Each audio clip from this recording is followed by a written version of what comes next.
ಶ್ರೀ ಕ್ಷೇತ್ರ ಧರ್ಮಸ್ಥಳ ಗ್ರಾಮಾಭಿವೃದ್ಧಿ ಯೋಜನೆಯ ಒಕ್ಕೂಟ ಸಭೆ.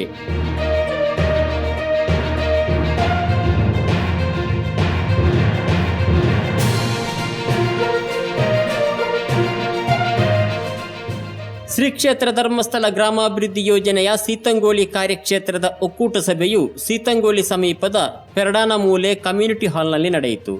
ಒಕ್ಕೂಟದ ಅಧ್ಯಕ್ಷರಾದ ಶ್ರೀಮತಿ ಸುಕೇಶಿನಿ ದೀಪ ಬೆಳಗಿಸಿ ಉದ್ಘಾಟಿಸಿದರು.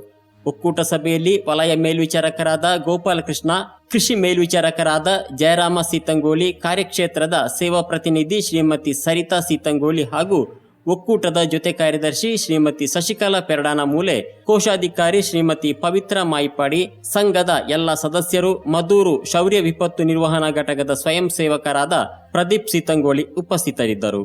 ಈ ಸಂದರ್ಭದಲ್ಲಿ ಪರಿಸರ ಮಾಹಿತಿ ಕಾರ್ಯಕ್ರಮ ಹಮ್ಮಿಕೊಳ್ಳಲಾಯಿತು. ಕೃಷಿ ಮೇಲ್ವಿಚಾರಕರಾದ ಜಯರಾಮ ಅವರು ಕೃಷಿಯ ಬಗ್ಗೆ ಸಂಘದ ಸದಸ್ಯರಿಗೆ ಮಾಹಿತಿ ನೀಡಿದರು. ಪರಿಸರ ಮಾಹಿತಿ ಕಾರ್ಯಕ್ರಮದ ಸಲುವಾಗಿ ಶ್ರೀ ಸ್ವಾಮಿ ಕೊರಗುತನಿಯ ಪುಣ್ಯ ಸನ್ನಿಧಿ ಪೆರಡಾನಮೂಲೆ ಪರಿಸರದಲ್ಲಿ ಗಿಡನಾಟಿ ಕಾರ್ಯಕ್ರಮ ಮಾಡಲಾಯಿತು. ಒಕ್ಕೂಟದ ಸಭೆಯ ಜವಾಬ್ದಾರಿಯನ್ನು ನಾಗರಾಜ ಹಾಗೂ ತುಳಸಿ ಸ್ವಸಹಾಯ ಸಂಘದ ಪೆರಡಾನಮೂಲೆ ಸಂಘದವರು ವಹಿಸಿಕೊಂಡರು. ಶ್ರೀ ನಾಗರಾಜ ಸಂಘದ ವರದಿಯನ್ನು ಶ್ರೀರಾಮ ಮಂಡಿಸಿದರು. ಈ ಒಕ್ಕೂಟ ಸಭೆಯನ್ನ ನಾಗರಾಜ ಸಂಘದ ಸದಸ್ಯರಾದ ಮಾಧವ ನಿರೂಪಿಸಿದರು. ಶ್ರೀರಾಮ ಸ್ವಾಗತಿಸಿ ಮಾಧವ ವಂದಿಸಿದರು.